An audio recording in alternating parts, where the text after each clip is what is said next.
Film की शुरुआत मुख्य भूमिका में ट्री गर्ल नाम के किरदार से होती है, जो लड़कों के छात्रावास में एक अनजान लड़के के कमरे में जागती है।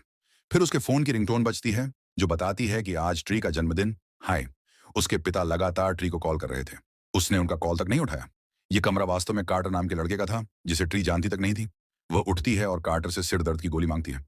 उसे लगा कि शायद जब वह रात को बहुत नशे में थी, तो कार्टर ने गलत फायदा उठाया होगा। वैसे भी वह कार्टर के कमरे से बाहर आ गई। जब वह बाहर आती है तो एक लड़का ट्री के साथ फ्लर्ट कर रहा था। फिर ट्री अपने सामने एक लड़के से मिलती है, जो उसे पसंद करता था, लेकिन ट्री को उसमें कोई दिलचस्पी नहीं थी। फिर ट्री अपनी लड़कियों के छात्रावास में वापस आ गई। जैसे ही वह आती है, ट्री की सिस्टर उससे पूछती है कि तुम कल रात कहाँ थी, लेकिन ट्री उसे कुछ नहीं बताती। फिर उसकी रूममेट, जिसका नाम लॉरी था, ने ट्री के जन्मदिन के लिए कपकेक बनाया था, लेकिन ट्री ने कपकेक को बिना खाए कूड़ेदान में डाल दिया। ट्री अच्छी लड़की नहीं थी। वह दूसरों की भावनाओं की परवाह नहीं करती थी। इसके बाद वे सभी कॉलेज जाते हैं, जहां उनकी मीटिंग चल रही थी। जब एक लड़की उसके पास चॉकलेट शेक लेकर आती है, तो उसकी ग्रुप लीडर ने उसे डांटा, क्योंकि उसकी नजरों में यह खाना उसकी सेहत के लिए अच्छा नहीं था। जब वह लड़की इस टेबल से जा रही थी, तो रास्ते में कार्टर से टकरा जाती है।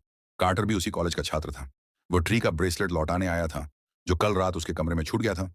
लेकिन ट्री ने कार्टर से वहां से चले जाने को कहा, ताकि कोई कल रात की बात ना जान सके कि वह कार्टर के कमरे में रुकी थी। फिर वह अपने कॉलेज के अस्पताल परिसर में जाती है, जहां उसे अपने प्रोफेसर डॉक्टर से मिलना था, जिसके साथ ट्री का अफेयर चल रहा था। फिर डॉक्टर की पत्नी भी वहां आ जाती है, जिसके सामने वे सामान्य होने का नाटक करते हैं। फिर वहां ऐसी ही चली जाती हैं। उसी समय ट्री की रूममेट लॉरी भी वहां थी। वह कहती है, देखो, ऐसे डॉक्टर के अफेयर में मत फंसो। लेकिन ट्री ने इन बातों की परवाह नहीं की। जब वह अपने छात्रावास वापस जाती है, तो ट्री की ग्रुप लीडर उसे बताती है कि हमें आज शाम पार्टी में जाना है। ट्री तैयार होती है और पार्टी में जा रही थी।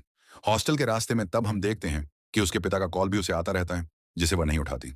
आगे, थोड़ा आगे, उसे सड़क पर पड़ा एक खिलौना दिखाई देता है, जिसमें जन्मदिन का संगीत बज रहा था। जब वह उसे देखने जाती है, तो ट्री को एक आदमी खड़ा मिलता है, जो बेबी मास्क पहने हुए था और ट्री को लंबे समय से घूर रहा था।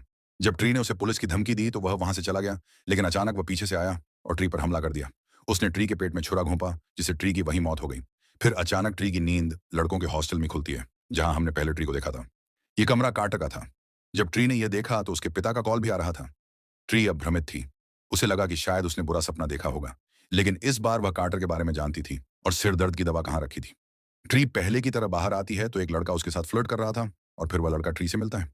सब कुछ ठीक उसी तरह हो रहा था जैसे ट्री के साथ पहले हुआ था, लेकिन उसे कुछ याद नहीं था। जब वह पहले की तरह अपने हॉस्टल जाती है, तो लॉरी उसके लिए कपकेक लाती है, जिसे ट्री ने बिना खाए कॉलेज के लिए छोड़ दिया।